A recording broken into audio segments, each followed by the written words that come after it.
Сәлеметсіздер ме достар, біз бүгін сіздерменен зат есімнің жекеше және көпше түрін үйренетін боламыз.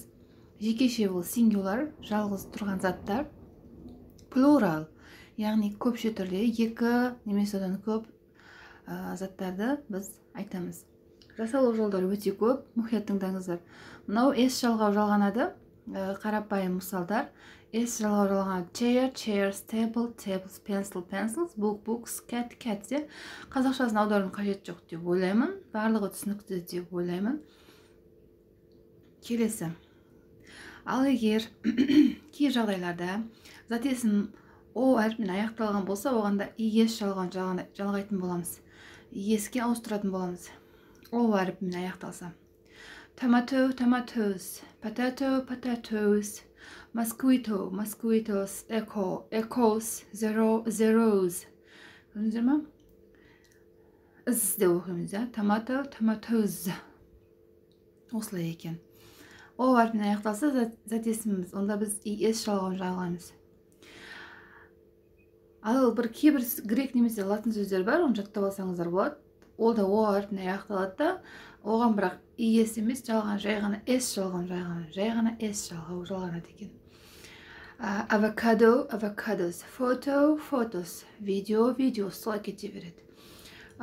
Studio, studios, radio, radios. Осы 5 латын грек сөздер бар. Мен келтірген мысалдардың ішінде тағы да ізденсеңіздер болады. Зат есім US әріптеріне аяқталса, онда біз оны I әрпіне ауыстырамыз. Кактус, какти, фангус, фанги, фокус, фокай. Көрдіңіздер ме? Осылай ауыстырамыз. US жалғауын I жалғауына ауыстырады екенбіз. Жаттап алыңыздар. Жазып жаттап алыңыздар. Жазып жаттамай жай қарап өту миға кірмейді. Егер зат есім Y әрпіне аяқталса, одан алдыңғы дауыс O әрпі болса, онда біз оны S болып өзгертеміз. S деп өзгертеміз. Boy, boys, Eloy, Eloys, day, days, Ray, rays, guy, guys. Көрдіңіздер ма? Мына жерде Y әрпі, оның алдындағы әріп дауысты O әрпі. Демек, біз оны жай ғана S жалғауына ауыстырады екенбіз, өзгертеді екенбіз. Ал дәл осы мысал, зат есім Y әрпіне аяқталып тұр да, бірақ оның алдындағы әрпі не болып тұр? D. Яғни дауыссыз дыбыс болып тұр. Lady, көрдіңіздер ме? Ladies. Бұны біз ауыстырады екенбіз. I, E, S деп өзгертеді екенбіз. Y әрпі келеді зат есімнің соңында, бірақ оның алдындағы дыбысы дауыссыз. Содан кейін біз оны E, яғни I, E, S болып өзгертеміз. Ladies. City, cities. Spy, spies. Penny, pennies. Army, armies. Бұл да бір ерекше бір жасалу жолдары. Егер зат есім соңында S немесе Z әріптері келсе, оны біз ES деп өзгертеміз. Жаттап алатын нәрсе барлығы. Газ, газes, quiz, quizes, fez, fezes. Жаттап аламыз. Қараңыздар, енді ерекше бұл да зат есім F немесе FI жалғауларына аяқталса, оны ves деп өзгертеміз. F-ті ves деп қараңыз. Zef, zayves. Көрдіңіздер ме? Zef ұры, zayves ұрылар. Мына мысал келіп тұр ғой, F мысалы. F, мына жерде де F болып тұр. Көрдіңіздер ме? F. Біз оны не қылдық? Zayves деп өзгерттік. Wife, wives, loof, loose, half, halves, knife, knives.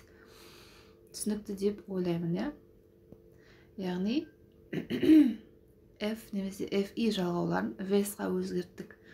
Бірақ ескертетін жағдай, мына бір сөздер, зат есімдер мүлдем өзгермейді, vesқа өзгермейді. Roof, roofs, believe, believes, cliff, cliffs болды. Осылай қалады. Бұлар өзгермейтіндер. Просто түртіп алыңыздар. Өзгермейді деп жазып қойыңыздар. Егер зат есім он жалғауын аяқталса, онда біз оны эй әріпіне өзгертеді екенбіз. Критерион, критерия, феноменон, феномена. Онда айға эй әріпіне өзгертеді екенбіз. Түсінікті деп ойлаймын.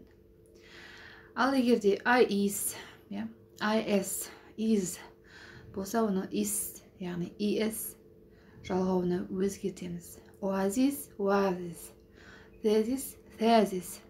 Vesis, vesis. Crisis, crisis. Diagnosis, diagnosis. Көрдіңіздер ме? Осылай өзгертеміз. Жалғауына аяқталған зат есімдерді біз әріпіне өзгертеміз.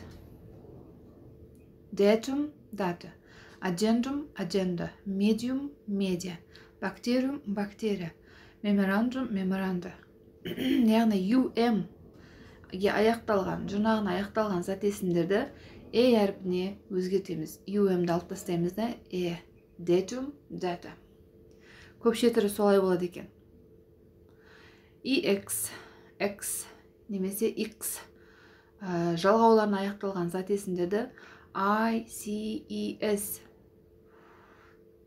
жалғауына ауыстырамыз, өзгертеміз. Matrix, matrices. Index, indices. Vertex, vertices. Codex, codices. Өте оңай. Осылай жаттап алыңыздар. Яғни X немесе X жалғауларына аяқталған зат есімдерді ICS, ICS немесе ICS деп өзгертеміз. Жаттаймыз тағы да. Мынандай ерекше ешқандай ережеге бағынбайтын сөздер бар. Мысалы үшін foods демесе fit деп өзгерте салады екен. Аяқ, аяқтар, child, бала, children, балалар, mouse, мышық, тышқан, мышық деп мышқа ғой енді. Тышқан, mice, laws, lies, men, ер адам, ер адамдар. Woman, women, goose, geese, people, person, alumnus, alumni, genus, genera. Genus, genera. Кешіріңіздер. Genus, genera. Осы сөздерді жаттап алсаңыздар болады. Мүлдем қиын емес. Бұлар қат қалған нелер. Жекеше көпше түрдегі зат есімдер ешқашан өзгермейді. Сонымен қатар мына бір зат есімдердің ешқашанда жекеше түрді, көпше түрде белгілі. Бірдей.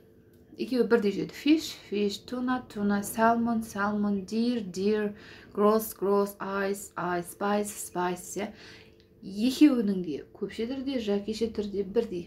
Ал мына бір зат есімдердің көпше түрі болмайды екен. Сезімге байланысты. Love, жақсы көру, hatred, жек көру, lust, happiness, kindness. Осы сөздердің көпше түрі болмайды екен. Сіздерге видео түсінікті болды деген ойдамын. Сұрақтарыңыз болса, комментарияға жаза кетіңіздер. Білімдеріңіз шыңдала берсін. ұбт-ға дайындалып жүрген жас түлектерге мен сәттілік тілеймін. YouTube каналыма жазыла кетіңіз. Оқыған озады деген YouTube каналыма жазыла кетіңіз. Алдағы уақытта ағылшын тілінің грамматикалық ережелерін осылай қазақша жай мысалдармен, қарапайым тілменен түсіндіріп беруге тырысамын. Алдағы уақытта видеолар шығады. Каналыма жазылып, тіркеле кетіңіздер. Достарыңызбен бөлуді ұмытпаңыздар. Келесі кездескенше сау болыңыздар.